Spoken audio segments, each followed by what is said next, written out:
കർത്താവിൻ്റെ മഹത്വമുള്ള നാമം വാഴ്ത്തപ്പെടുമാറാകട്ടെ. അനുഗ്രഹീതമായ ഈ നല്ല പ്രഭാതത്തിനാണ് കർത്താവിന് സ്തോത്രം ചെയ്യുന്നു. ഈ പ്രഭാത സന്ദേശം കേൾക്കുന്ന എല്ലാ പ്രിയപ്പെട്ടവർക്കും വീണ്ടും വരുന്നവനായ ക്രിസ്തുയേശുവിൻ്റെ ധന്യമുള്ള നാമത്തിൽ എൻ്റെ പ്രഭാത വന്ദനങ്ങളെ നിമിഷം ഓർപ്പിക്കുന്നു. ഇന്നത്തെ പ്രഭാതത്തിലെ ചിന്തകൾക്കായിട്ട് 51 സങ്കീർത്തനം അതിൻ്റെ 6-ാമത്തെ വാക്യം നമ്മൾ വായിക്കുകയാണ്. ഇതാ അന്തർഭാഗത്തിലെ സത്യമല്ലോ നീ ഇച്ഛിക്കുന്നത്, അന്തരംഗത്തിൽ എന്നെ ജ്ഞാനം ഗ്രഹിപ്പിക്കണം. അനുഗ്രഹിക്കപ്പെട്ട ഒരു ചിന്തയാണ്. ഈ സങ്കീർത്തനം നമുക്ക് വന്ന സാഹചര്യം അറിയാം.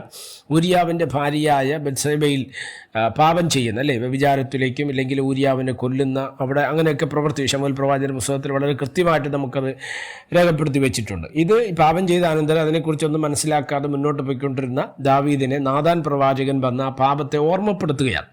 ആ പാപത്തിൻ്റെ സീരിയസ്നെസ് ദാവീദ് മനസ്സിലാക്കി. അത് നാഥാൻ്റെ ഉപമ പറഞ്ഞു കേൾക്കുന്ന സമയത്ത് പറഞ്ഞൊരു വാചകമുണ്ട്, അവൻ മരിക്കണം. അപ്പോൾ ആ പാപത്തിൻ്റെ സീരിയസ്നെസ് എത്രത്തോളം എന്ന് ദാവീദ് തന്നെ മനസ്സിലാക്കി.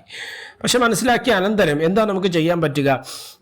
അതിന് ദൈവത്തോട് നമുക്ക് ക്ഷമ ചോദിക്കുക എന്നുള്ളത് മാത്രമാണ് നമുക്കുള്ള ഓപ്ഷൻ എന്ന് പറയുന്നത്, അല്ലേ? പാപത്തിന് ദൈവത്തോട് ദൈവത്തിൻ്റെ കഴുകലിനായിട്ട് നമുക്ക് അപേക്ഷിക്കാം.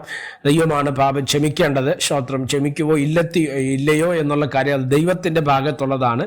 ചെല്ലു പറയും ഏത് പാപം ചെയ്താലും ദൈവത്തോട് ക്ഷമാപണം ചോദിച്ചാൽ മതി എന്ന് പറയുന്ന മേഖലകളുണ്ട്. പക്ഷേ പാപത്തിനെല്ലാം ഒരു സൈഡ് എഫക്റ്റ് എന്ന് പറയുന്നത് ശിക്ഷയുണ്ട്, അല്ലേ? ബൈബിൾ കൃത്യമായിട്ട് പറയുന്നുണ്ട് പാപത്തിൻ്റെ ശമ്പളം മരണമാണ്. അപ്പം പാപത്തിന്, അതുകൊണ്ടാണ് ബൈബിൾ പറയുന്നത് ഒരുവൻ ശരീരത്തിലിരിക്കുമ്പോൾ ചെയ്യുന്നത് നല്ലതാകിലും തീയതാകിലും തക്കവണ്ണമുള്ള, അല്ലേ? അപ്പം നല്ലതാണെങ്കിലും തീയതാണെങ്കിലും പ്രീശ്വരൻ നമുക്ക് വേണ്ടി പ്രതിഫലം തരുന്ന ഒരു ദൈവമുണ്ടെന്നുള്ള കാര്യം അറിയാം. അപ്പം നമ്മൾ ചെയ്യുന്ന പ്രവൃത്തികൾക്കനുസരിച്ചാണ് നമ്മുടെ മറുപടി കിടക്കുന്നത്, കേട്ടോ.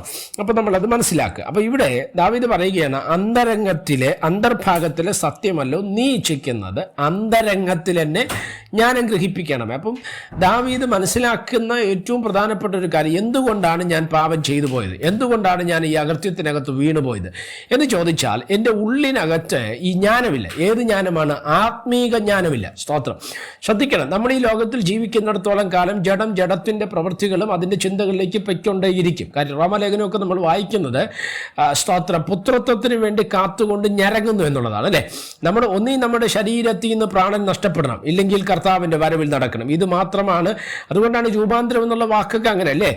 നമ്മുടെ ശരീരത്തിന് ഒരിക്കലും ദൈവരാജ്യത്തിലേക്ക് കയറുവാൻ കഴിയത്തില്ല. അതിന് നമ്മൾ രൂപാന്തരപ്പെട്ടേ പറ്റത്തുള്ളൂ. സ്തോത്രം. എന്നതുപോലെ നമ്മൾ മാറണം. അപ്പം ശരീരത്തിൽ ഇരിക്കുന്ന സമയത്ത് ഒരിക്കലും നമുക്ക് ദൈവരാജ്യത്തിൽ അവകാശമാക്കാൻ കഴിയത്തില്ല. അപ്പം ഈ ലോകത്തിലായിരിക്കുന്ന സമയത്ത് ജഡത്തിൻ്റെ ഇച്ഛകളെ നിയന്ത്രിക്കപ്പെടേണ്ടത് ആവശ്യവുമാണ്. സ്തോത്രം. അത് ദൈവം അനുവദിച്ച ചില സംവിധാനങ്ങൾ, അതിൻ്റെ അപ്പുറത്തേക്ക് ഒരിക്കലും നമ്മൾ പോകരുത്. ദൈവം അനുവദിച്ച കുടുംബം, ദൈവം അനുവദിച്ച ജീവിത മേഖലകളുണ്ട്. സ്തോത്രം. ഈ ലോകത്തിൽ അതിലല്ലാത്തൊരു തലത്തിലേക്ക് പൊക്കഴിഞ്ഞാൽ അത് പാപം തന്നെയാണ് ബൈബിൾ പഠിപ്പിക്കുന്നത്. പിന്നെ എങ്ങനെ നമുക്കിതിനെ ഓവർകം ചെയ്യാൻ കഴിയും? ബൈബിൾ പഠിപ്പിക്കുന്നത് നമ്മുടെ ശരീരത്തിൽ, സ്തോത്രം, അപ്പോസ്തലനായ പൗലോസ് തെസ്സലോനിക്കർക്ക് എഴുതിയ 1-ാം ലേഖനത്തിൽ 5-ാം അധ്യായത്തിൻ്റെ അവസാന ഭാഗങ്ങൾ വായിക്കുന്ന സമയത്ത് ആത്മാവ്, പ്രാണൻ, ദേഹം എന്നിവ അവസാനം വരെ അനിന്യമായി വെളിപ്പെടും വിധം കാത്തുകൊള്ളപ്പെടട്ടെ. അപ്പം പൗലോസിന്റെ ഭാഷയിൽ പറയുന്നു, ഫസ്റ്റ് പ്രയോറിറ്റി ആത്മാവിനാണ്, പിന്നെ പ്രാണൻ, പിന്നെ ദേഹം.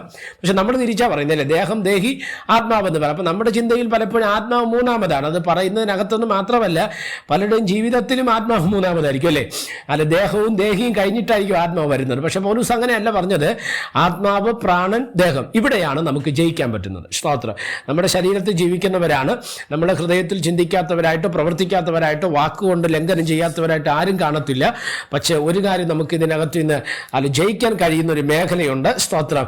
ഒറ്റക്കാര്യം, ആത്മാവിനാൽ നമ്മൾ നിയന്ത്രിക്കപ്പെടുക തന്നെ ചെയ്യണം. വേദപുസ്തകം നമ്മൾ പഠിക്കുന്ന സമയത്ത് ജഡത്തിൻ്റെ ചിന്ത മരണം, ആത്മാവിൻ്റെ ചിന്ത നിത്യജീവൻ എന്ന് പറയുന്നത്, അല്ലേ?